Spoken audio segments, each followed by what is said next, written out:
Tom Czyz is a law enforcement expert and the founder of Armoured One. He joins us from Syracuse, New York. Tom, let me get to the point. What is going to change? There's been a lot of talk, very little action when it comes to gun control.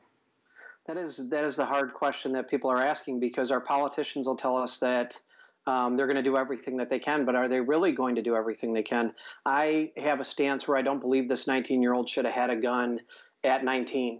We don't trust kids to drink until they're 21, but we're going to put an AR-15 or a handgun into a 19-year-old's hands. It's absolutely wrong. So what do we know about the weapon that he used, AR-15? This is a civilian equivalent, from what I understand, of a fully automatic M16 rifle used by the U.S.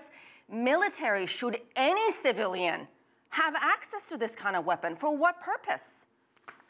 Well, the AR-15 is also a hunting weapon that it just looks a lot more dangerous, being blacked out, having the tactical lights, things like that. But any one of these guns, a .223 round, can be converted into something like this. The fact that it's a semi-automatic, so as fast as he can pull his fingers, as fast as rounds can come out, for him, especially at that age, it's not needed. But I think the question also poses, even if we took a stance where the left wants, where there's no guns in America, it would be 10 to 12 years before those guns are actually gone. Half of the guns are gone and off the street. So this is going to continue no matter what. I think a lot of people we are talking to, they're not saying there shouldn't be any guns. They're just saying let's have common sense approach when it comes to guns. Let's have some kind of regulation. Let's make sure people with mental issues cannot have access to these kinds of lethal weapons. Let me move on and ask you a question about the FBI and their admission, saying it has determined some protocols were not followed. They got a heads up on this guy and nothing was done. Lessons learned here. Yes, absolutely. As part of the law enforcement community, it's very saddening and sickening at the same time that they didn't follow through. I know that one thing that we really need the FBI to do is create a position for the special agents to actually work on school threats only.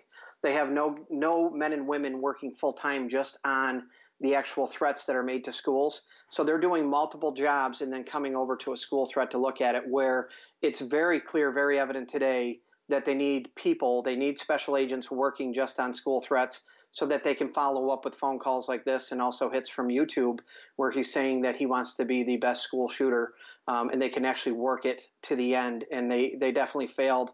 And to some degree, I am surprised that they admitted it so quickly. U.S. President Donald Trump made remarks. He also went on Twitter this week focusing on mental health and saying, we should all be supporting the families. Of course, that is true. No mention of gun control. And he's going to Parkland over the weekend. What does this shattered community who's gone through hell and back, what do they need to hear from the commander-in-chief? As a company, we have been there many times after school shootings, going to the neighborhoods and the school districts when this has happened. They need to be loved on, they need to be prayed for, and they need to be supported to realize that there is going to be change. It has been going on for over 20 years, and we haven't seen anything change really. So today, when politicians are standing up there, our commander-in-chief, that there's going to be something happening, why is it not happening immediately? Why do we not have a meeting going on today with congressmen, senators, governors, that are really putting together a plan of change of how we're going to do this? Because it is mental health, it is gun control, it is about securing our buildings, it is about putting school resource officers there. There's a lot that comes together to make this actually happen, and we need experts in the field of active shooter for schools to put this plan together, give it to the president, let him rely on those experts to actually make the changes and implement them immediately and fund them immediately. Let's see if any of that will actually get done this time around. Tom Czyz, thank you.